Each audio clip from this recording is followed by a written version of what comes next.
Merci, monsieur le maire, merci, chers collègues. Vous avez rappelé toutes et tous que le cyclone Chido, le plus puissant depuis 1934, a ravagé Mayotte, un territoire très vulnérable, le 14 décembre dernier. Aux considérations et aux réalités que vous avez rappelées, je souhaite dire que, pour ma part, je pense que le département de Mayotte a besoin de l'égalité réelle, tout comme l'ensemble des territoires d'outre-mer en ont besoin, et d'ailleurs comme l'ensemble des départements français ont besoin de l'égalité réelle. 3 ministres socialistes d'ailleurs ont en leur temps travaillé sur ce dossier.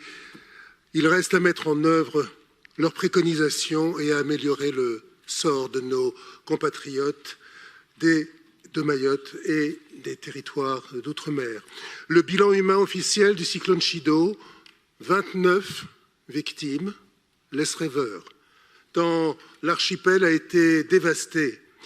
Pour rappel, une réplique, 8 jours plus tard, Dick Kennedy est venu ajouter au malheur et au chaos. Et je voudrais tout d'abord réitérer mes sincères condoléances aux 29 familles des victimes, mais aussi à tous les Mahorais et à toutes les Mahoraises, et au-delà à toutes celles et à tous ceux qui, sur le territoire de Mayotte et ici à Paris, ont été touchés si durement et éprouvés, et leur apporter tout mon soutien, tout notre soutien. À Mayotte, des milliers de nos concitoyens n'ont toujours pas accès à des conditions de vie dignes. Nos compatriotes attendent légitimement des réponses concrètes à la mesure du drame humain, social, matériel qui s'y joue. Dès que nous avons appris l'ampleur du drame le 14 décembre dernier, Paris a exprimé sa solidarité. La maire de Paris nous l'a exprimé dès notre séance du Conseil de Paris du 17 décembre. Comme promis, nous devons tout d'abord nous prononcer ce soir, et c'est l'objet de cette délibération, sur l'aide d'urgence alors annoncée. Son montant, 250 000 €, soit la contribution de Paris la plus importante attribuée pour une aide d'urgence en faveur d'un territoire d'outre-mer. Elle se décompose d'une aide de 100 000 € à la Croix-Rouge française pour un projet de déploiement de personnel et de matériels médicaux et de santé.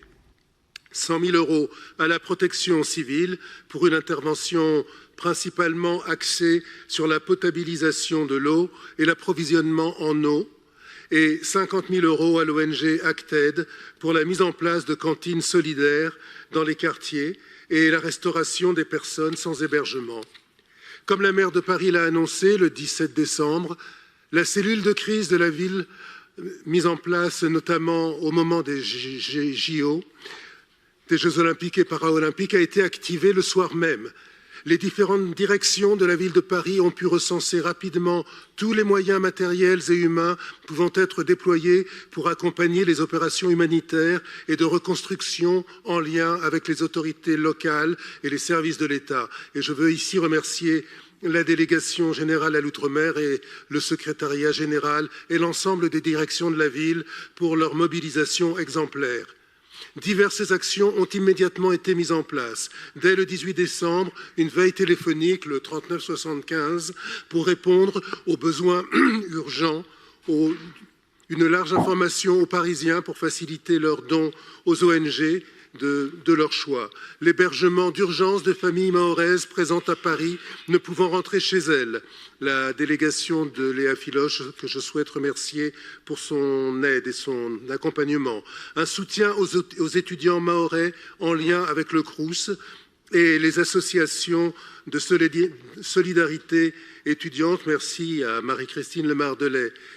Une réunion de coordination s'est tenue le 20 décembre et des actions ont immédiatement été engagées, dont une collecte à l'initiative des associations étudiantes le 25 janvier.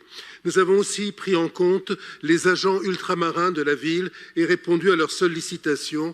Merci, chère Olivia Polski. Comme la maire l'a indiqué à Ben Issa Ousseni, président du conseil départemental de Mayotte et de la délégation de Mayotte à Paris, avec laquelle nous sommes en contact direct depuis 2 mois maintenant. Paris est et sera aux côtés des Mahoraises et des Mahorais en ce qui concerne les aides nécessaires, mais également le travail de résilience qui est à l'œuvre.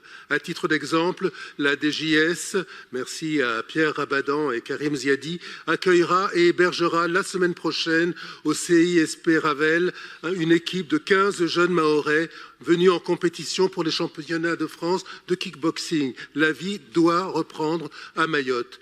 La solidarité est aussi francophone. L'Union des villes et collectivités de l'océan Indien, l'UVICOCI, qui regroupe les collectivités de Madagascar, des Seychelles, de Maurice, des Comores, de la Réunion et de Mayotte, au sein de l'Association internationale des maires francophones que préside Paris, cher Arnaud Ngacha, a engagé une action de solidarité avec Mamoudzou. Notre soutien devra s'inscrire dans la durée. L'expertise de l'ensemble des directions de la ville est et reste à la disposition de Mayotte et de ses habitants. Et c'est ainsi que je vous invite à voter cette délibération. Je vous remercie. Merci beaucoup, Monsieur le maire, cher Jacques. Je mets donc aux voix le projet DGOM 1. Qui est pour? Qui est contre? Qui s'abstient? Vote à l'unanimité. Ce projet de délibération est adopté. Je vous remercie.